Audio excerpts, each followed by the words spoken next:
When you combine an adultery website with one of the largest releases of personal information in human history, you get one of the largest scandals of the digital age.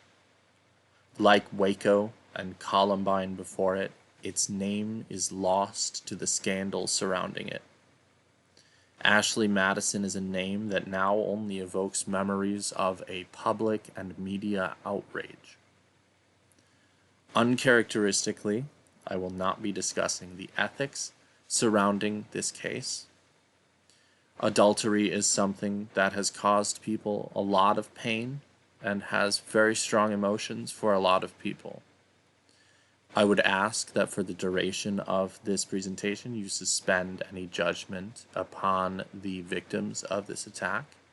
Whether or not they were served justice is up to your discretion. So what is Ashley Madison? It's a company started in 2002 with the express purpose of facilitating extramarital affairs. It was, and still is, a billion-dollar company. It had over 37 million members before the attack. It uses the same model as a nightclub. Women get in for free, and men pay to play. It was infamous from its very inception, for obvious reasons. One of the reasons it was so successful is that it allowed a certain level of anonymity for its users. They could apply filters like masks or blurring effects to their photos to conceal their identity. The icon on the cell phone for the application could be customized to appear as something else. The banners that would appear for notifications on that cell phone could be customized to appear as something more innocuous. I imagine everyone is already familiar with what happened to Ashley Madison in 2015. It is a well-known, well-established part of the internet zeitgeist. However, the events leading up to the attack are not as well known. The company knew that people would want their information deleted from their servers. So they offered a standard deletion service as any social media site does, and in addition they offered a full paid delete for $19. It's estimated that they received about $1.7 million in revenue from this service. However, this full delete service did nothing more than the standard delete and did not remove any information from their databases. The hacker group responsible, Impact Team, were upset about this. They were also upset that 85% of the website's users were male, and of the remaining 15%, 87% were bot accounts.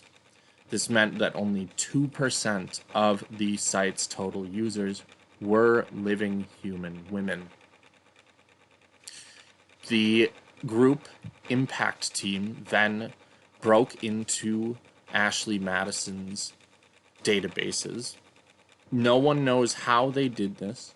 They left no traces, and no information has come out in the years since. By all metrics, Ashley Madison was a secure website, and this is still part of the enigma surrounding the entire ordeal. So, what did Ashley Madison do wrong? It took advantage of its customers. It sold them a bill of goods, namely privacy, and did not uphold its end of the bargain. One of its greatest security flaws is that it did not encrypt the information stored on its servers. The databases were simply stolen and copied by the attackers. Nothing was ever found out about the attackers. No charges have been brought against anyone regarding this case. By all metrics, Ashley Madison had very good security in its website. And it is believed because of all of this that it could have been an inside job. Given that Ashley Madison was dealing in adultery, something that people hold a very strong moral disposition towards, it's not unlikely that someone had a strong vendetta against the company. So what can we learn from Ashley Madison's mistakes? Well, Ashley Madison is still a thriving website with over 50 million active accounts. Metrics on this are difficult to get as accounts are fairly nebulous. As we mentioned before, the number of bot accounts seems to be pretty significant. They paid about 11.7 million in lawsuits, all of which were settled out of court. This, as a ramification for a billion-dollar company, is basically nothing. There were no effective actions taken against Ashley Madison, and the company has survived this ordeal. We should learn that all vital information should always be encrypted under every circumstance, even when passed internally.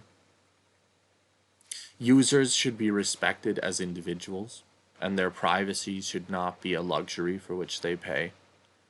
There were several people known to have committed suicide as a direct result of this attack. 7 years later, we can still search the names and email addresses of people revealed in this attack. Sextortion is a term that has come about to describe people finding someone's name in this database and threatening to release that information in exchange for money. Users should always be able to delete their information from a company's servers with no questions asked. This is known as the right to be forgotten, and it's something that we should hold with very high importance as information professionals. Thank you for your time.